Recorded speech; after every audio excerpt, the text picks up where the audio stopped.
Welcome to the Elokus channel, and this is class number 12 in the discourse Zois Chukas, which is the seventh discourse in the overall book, B'Shashek Dimu 5672. And this is the second class in chapter 28, which is the last chapter of this discourse. So we concluded the idea of how in order to bring forth the Kav, which is already the beginning, the Kav, which is the first revelation after the Tzimtzum, which is a line which contains within itself already 10 sfirot that are already more already, if you might say, present, and to pull that out from the Or Ein Sof that's before the Tzimtzum, before the contraction, involves two tzimtzumim. The first tzimtzum, the first contraction, which is a complete contraction, a b'derech siluk, complete removal, and then a second contraction, which is not a complete removal of what was, but a very dramatic diminishment. It's also a huge tzimtzum, but it's a diminishment. And over here we can't say what was is completely removed, but rather a piece of what once was, but only a tiny little piece is what is now present. Now, these two tzimtzumim we learned yesterday is one is to create the last nakuda of the Or Ein Sof, the last point of the Or Ein Sof, which is, he calls it the malchus of the Ein Sof, which is the end of the Or Ein Sof. And that nakuda, that point, is to the emergence within the Or Ein Sof of an estimation of of Sfirot, of the worlds, or what he called Ola B'Ratzon, it arose in his will to have worlds. So the infinite is thinking about the finite. So although it's still within the infinite, there's already some kind of a narrowing down of the potential. And that is also the level of Esa Sfiros Agnuzos.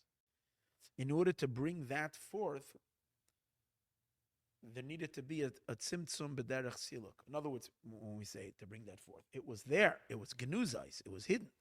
But to bring it forth, that it should be a nakuda, it should be a point that is a detectable point. For that, one needed to remove all of the infinite light that preceded it, which, as we referred to earlier, as the first level of the Or Ein Sof, the higher level of the Or Ein Sof, the level of the Sfirot Ein Kates, where the attributes are without an end. Once we have that nekuda, that point is also an extremely, extremely potent point. Why is it so potent? Because it contains within it one point that has all the 10 spheros. Now we need to go through another form of a tzimtzum, which is the second tzimtzum, which is b'derech miyut, which is just a diminishment, where you take that one point and one, reveals all the details, where every detail goes off in its own, stands on its own.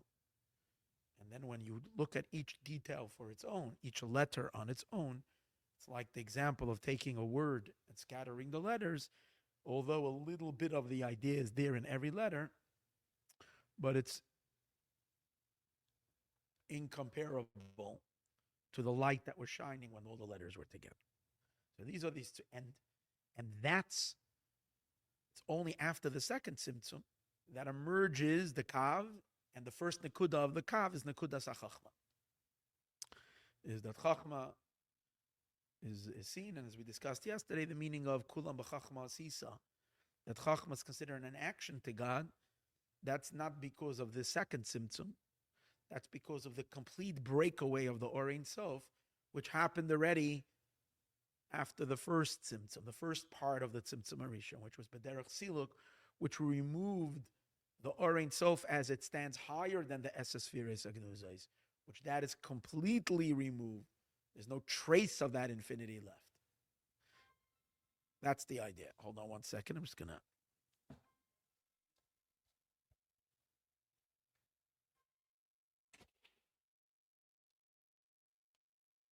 now, let's read inside. After we discuss these two tzimtzumim, ulefiza, move on. This is like 1, 2, 3, 4, 5, 6, 7, 8, 9, 10, 11, 11 lines from the top of page Mem Hey in the book that I'm using. Ulefiza, move on, and based on this, we'll understand.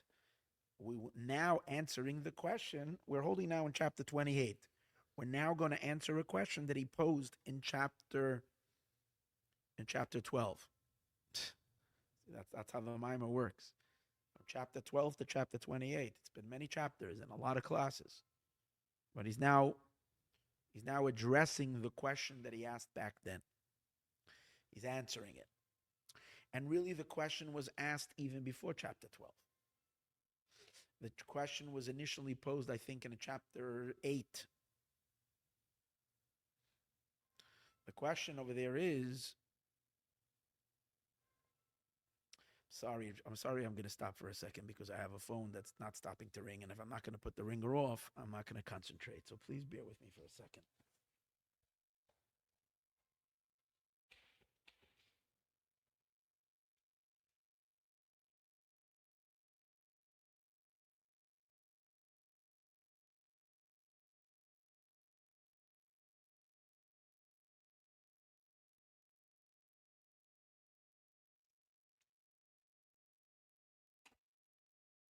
Okay.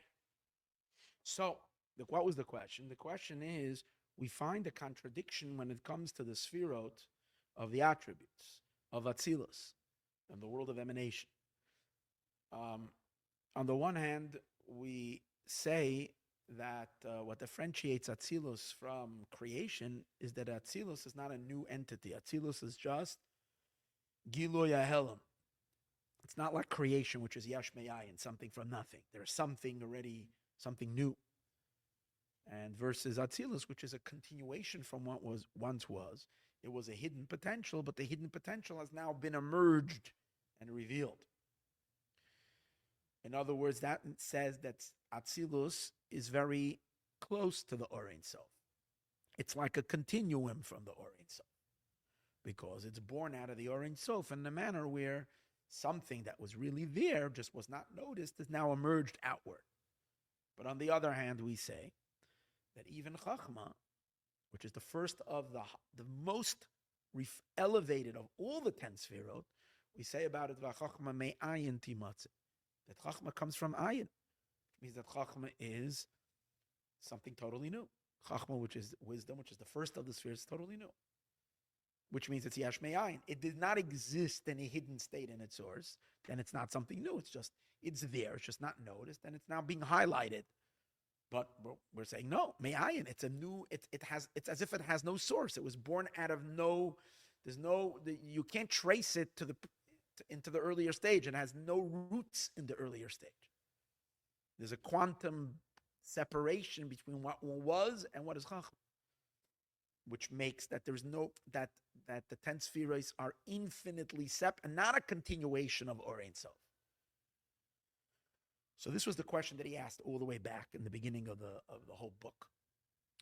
And his initial way of resolving it is that depending which part of the Sphirot, if we're talking about the vessels, the Kalim have real design to them and real definitions to them. So even though these are the Kalim of Atzilus, but they are called Ein Aroch, they're inconsequential to their source. They are Yesh Me'ayin, something from nothing. They're not a continuation. It's God forbid to say that the Or Ein Sof contains the Kalim, contains the vessels. It doesn't. It's something utterly new. It's as much as the vessels are concerned. Since the spheros also have Or, the light is a continuation of what once was, because the light is pashut. The lights are simple, and because they're simple, they're just the lights that emanate the kalim or enliven these kalim. These lights are pure lights, pure Or Ein Sof, and therefore on them we can say that they are close to the Or Ein Sof, and they are a continuation of the Or Ein Sof, of the Infinite One. That was the answer that he wanted to give. However, in chapter 12, he rejected that. And he said, from this that it says Va'achachma me'ayin timatzeh seems to imply that it's not only the keli, it's even the light. That the lights are also me'ayin. And he goes on and he spends 3 or 4 chapters to explain that even the lights of Chachma are not, even Chachma and all the other spheres are not, the Oirais themselves are not completely pashut. They're not, and therefore they're not similar to the Or Ein Sof. That's pashut, absolutely simple with utter simplicity, not designed. And he proved that the lights, remember, we've spent a lot of classes proving that the lights are not completely pashut. So then the lights, therefore, are also yesh me'ayin, something from nothing. But if that's the case, why is Atzilus called Atzilus, which means which means I'm going to emanate, I'm going to bring something that was there already, I'm just shining it outward. It's not that. So how do we reconcile it? So he gave the germ of the idea in chapter 15, for those of you who want to review. Chapter 15, right in the beginning of the chapter, he had already dropped the answer. But from chapter 15 until chapter 28, he was elaborating and explaining the answer, and here he comes to the conclusion of it. And he basically says like this: when we say that the oiros, the lights of Atzilus, are ein aroch, they have no comparison at all to the Or Ein Sof, it's absolutely true. That's talking about the Or Ein Sof on the level of Or Ein Sof on the higher level, Sfiros Ein Case.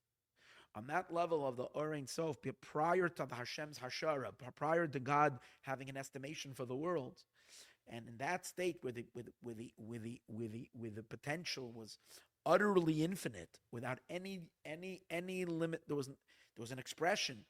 God was expressing himself. His light was shining. Even though it's light, it's not the essence, but it's light. But even that light has no definition at all, and therefore it can be Ein Kates, Sfiras Ein Kates. If we were to then, bring Chachma into the equation and look at the substance of Chachma, even the Chachma in its most highest manifestation, in its highest form, we would have no idea how Chachma landed from the Or Ein Sof. Other than that, the Or Ein Sof can do whatever he wants. He's omnipotent, so he can create something that has no connection to him. But that's the point. You couldn't say that the Chachma is embedded in the Or Ein Sof. It's not embedded in the Or Ein Sof. It's something totally new, because this is already definition, and this is beyond definition, and the distance between them is infinite. However, since we said that within the Or Ein Sof itself, the tail end of the Or Ein Sof, Hashem makes a tzimtzum in the Or Ein Sof. In that tzimtzum of the Or Ein Sof, he kind of separates a potential for 10 spheres, which is the Esa Spheres Agnuzos. Well, that element in that second stage, from that point and onward, Chachma that will later, the revealed Chachma, the lights of Chachma, that hold it. And this level, they're still all 10 of them are all unified together, and you wouldn't see Chachma, you wouldn't see Bina. You wouldn't see it, but it's there. Because all 10 potentials, because this level is already called the Shoresh, the root of Gevul, of limited lights. It's still infinite light, but it's the root of limited lights, not of limited vessels yet. That's a complete different thing. But the root of limited lights, of lights that are going to be tainted with a certain form. So when you say that Chachma to the Or Ein Sof is not Yesh Me'ayin, it's Giloy Ahelim, it's a revelation of the concealed, it's referring to the Esa Spheres Agnuzos that are in the Or Ein Sof. But when we're dealing with the Or Ein Sof Kishala Atzmo, the Or Ein Sof, the infinite light as it stands for itself, of course, over there, Chachma's Yesh Me'ayin. Comes out, according to this, really, that the big quantum leap that really happens, the main transition from non-creation to creation, from non-definition to definition, happens within the Or Ein Sof at the Aliyas HaRatzon, at that time of the Hashara, which is the estimation, as soon as there is the emergence, so to speak, of the Esespheres Agnuzais, even though they're not at all, you can't see the colors of the rainbow in them. You can't see the 7 or 10 colors. All you can see is just one idea that encompasses all of them. But that's where you've broken away from the Ein Sof Hamiti, from the real Ein Sof, and you're already within. You've created already the seeds of existence. That's where the Yesh Me'ayin, in a sense, takes place.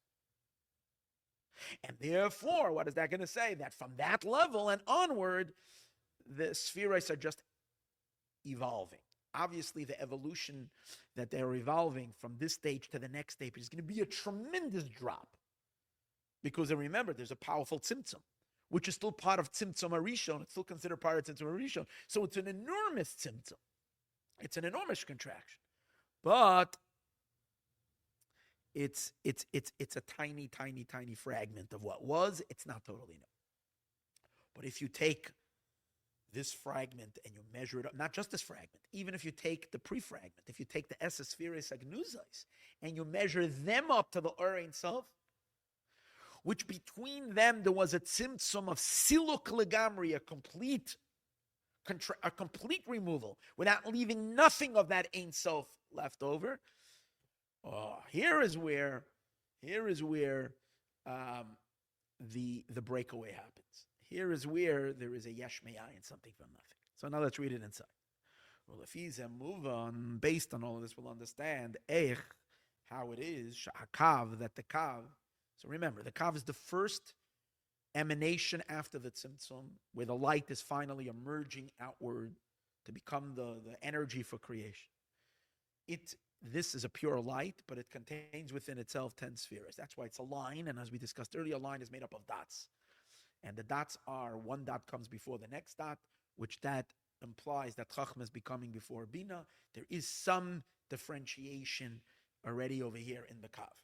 So it's understood, how the Kav, Legabe Shorshe Mekoiroi, in comparison to its root and its source, Hu Bebchinas is in a state of Gilu Yahelam. That it's not, we don't say on the Kav that the Kav is Yesh Me'ayin, something from new. We say that the Kav, what happened? We say there was a tzimtzum, there was a contraction. And then Hashem brings back, he removes the light, and then he brings back the Or. Hashem reintroduces a light. Which light? The light that was there before, and that's the Kav.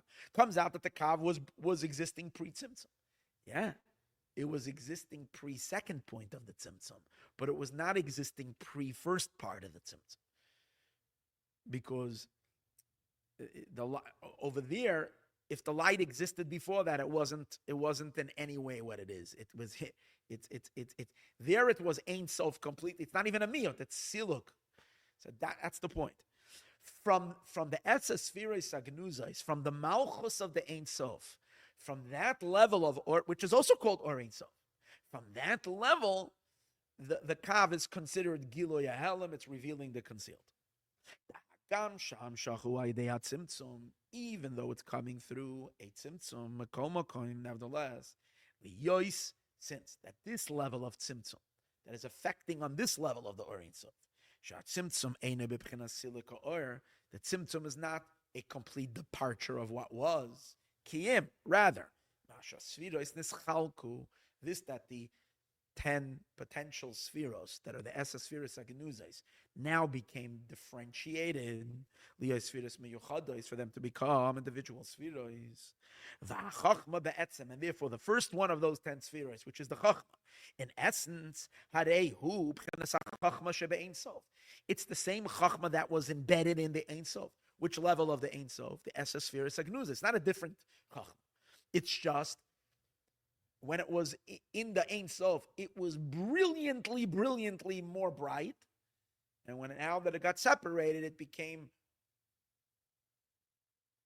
dimmed and darker that we can't even imagine how much darker. But it's still the same light. The Yesh, but he says over here, the Yesh Bama Oirarisha, but it's important to understand that just like when you say, let's go back to the example we gave, that when a teacher has an idea, a rich concept, and then later the teacher takes that idea, and in order to unpack it to the student, the teacher has to give a whole semester of classes. But we understand that in each class, you're not seeing the greater idea, but the teacher does see in each class, he sees this is a point from the greater idea. And he sees how really in this point is the whole idea. It's really there. So that means it is connected. Or the other example we gave is when you have a word, and the word contains, like the idea of Baruch that we learned earlier, Baruch means good blessed. And the idea contains a very, very big idea. But then when you splinter it and you get the letters individually, what happens then? You're left only with a tiny, tiny little part. But there's something of it there. That's the point. The DNA is there. The Yesh Boma Oira Rishon, that even it contains the original light. Which light? He's going to explain. Like they understood from the mashal. The Pratei HaSichliyim of the details that there are in the Seichel. He's using the second example he gave, not the first one. The first one was about the letters containing an idea. Now he's using the way you take an idea, a concept itself, and break the concept into particles. Which we explained earlier, chapter 25, how each class has somewhat of the idea. But it's in a very diminished way. So since the Kav, and let's say Chachma that is emerging through the Kav, is derived from the Or that was before the Tzimtzum, again, the second level of the Or, and over there, it has a little bit of that light. Therefore, you can't say on it that it's Yesh Me'ayin, something from nothing. Rather, you can trace the DNA. That's called Giloy Ha'elam. That's called the revelation of the concealment. But if we're now measuring the Kav to the Orein Sofa B'li Gevul, the higher level, the Orein Sofa B'li Gevul, the Spheros in Kate's dimension, that level of the Orein Sof, which is the light that he referred to from Tanya.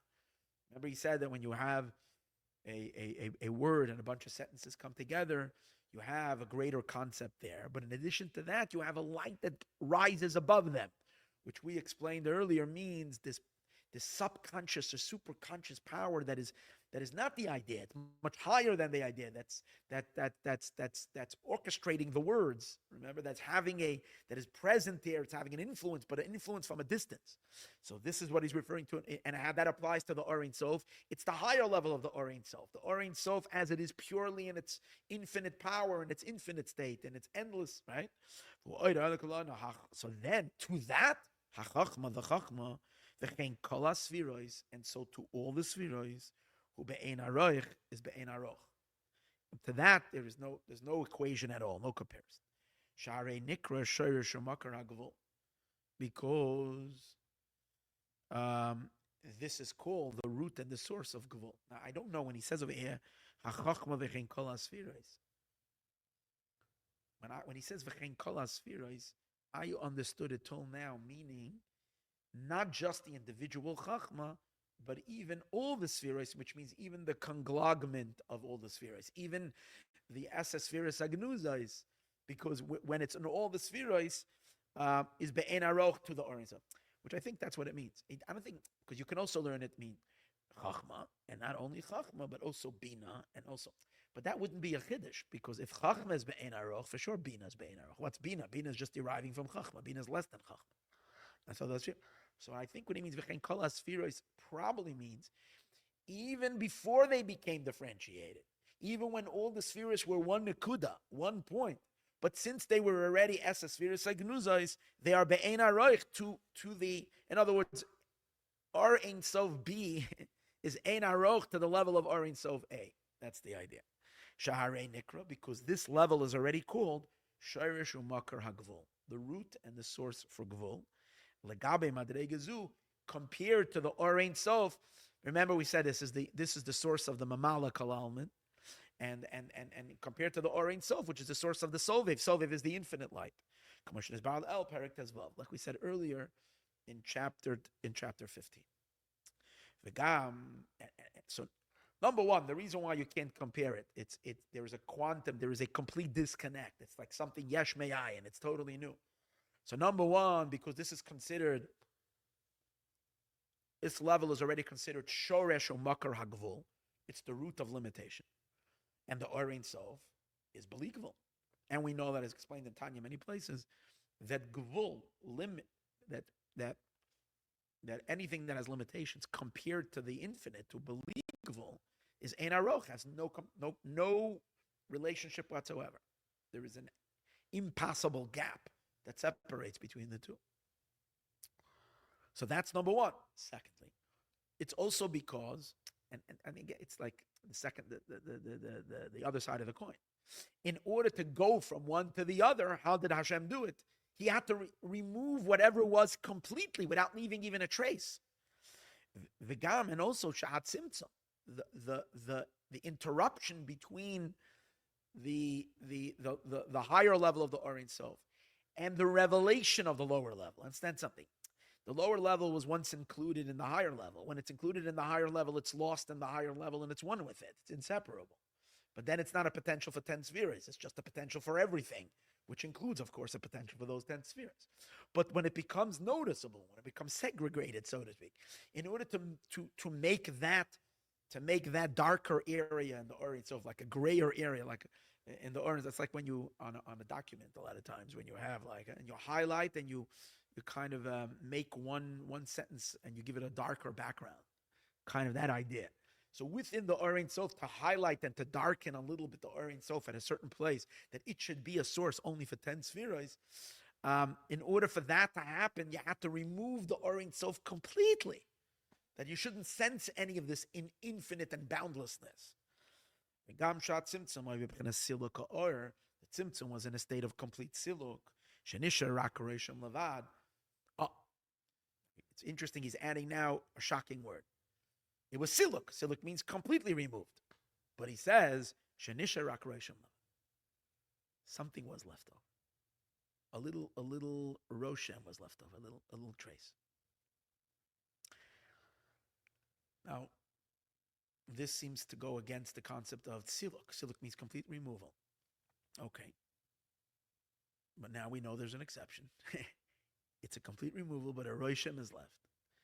But you might right away think and say, this is what we might think and say, hey, hold it. Oh yeah, we're familiar with this. Didn't we learn earlier that when the Or Ein Sof disappeared, it left over a trace, and that trace is the Shoresh HaKelim, is the root of the vessels, and all the Kelim come from the Reshimu. But this is not what he's talking about over here. He's talking about a Roshem of Or Ein Sof. Not, see, the Roshem that is mentioned in other places, what we usually call Reshimu, are the osios, are the letters that are left. This is not what he means over here. He means that when God shuts down the Or Ein Sof in order to begin the process of developing, so to speak, a potential for creation with Esespheres Agnuzais and that whole thing, it's not, he doesn't divorce himself, the Or Ein Sof, completely from the world. He keeps it connected by the tiniest thread. And there is a certain point in creation where that tiny little thread, that tiny, is present. So we always remain connected to the Or Ein Sof. And he's going to connect that to the idea that we say that the Or Ein Sof dwells in the Chachma. When we say the Or Ein Sof, it's a famous concept in Tanya, that in the highest point in Chachma, both the Chachma of each and every one of our Neshama, the Alter Rebbe says, and in the Chachma of Atzilus, and so on, every level, in Chachma dwells the Or Ein Sof. So what's the Or Ein Sof that dwells over there? Didn't God cut the Or Ein Sof completely off?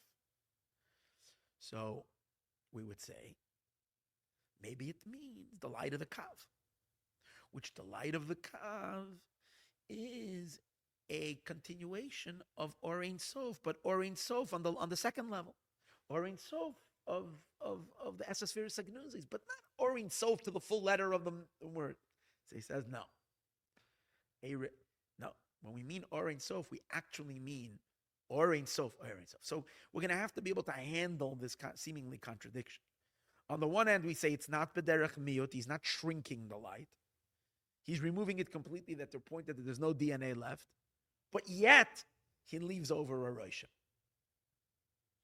So it's interesting. He calls it a Roshem. He doesn't call it a little piece of the light. Not miyut. It's not a dimmed light. It's a rosha. A rosha means a mark. There's like a mark of something that was once there. So let's see, and he's going to explain. What does that mean? When we say a mark is left over, we don't mean from the second level. We mean from the first level. Which is the light that rises above them all. On the lower level, which is called the Shar Sheha on the Esespheres, the higher level, behold, even when the light goes away through the tzimtzum completely, nistalik, nishar Rosham, a trace is left over. Mimenu, where? Bishar Sheha Oirais. In the root of the Oirais, which means in the Esa Spheres Agnuzois, there's a trace of Spheros Inkates. Something is there, a little mark. Why? Shaharei Davar Shebikadusha, Einoi Nekar Mimakoimai Legamri. Holiness can never depart from somewhere completely. We usually use this, for example, by a tzaddik. When a tzaddik was here in the world, and he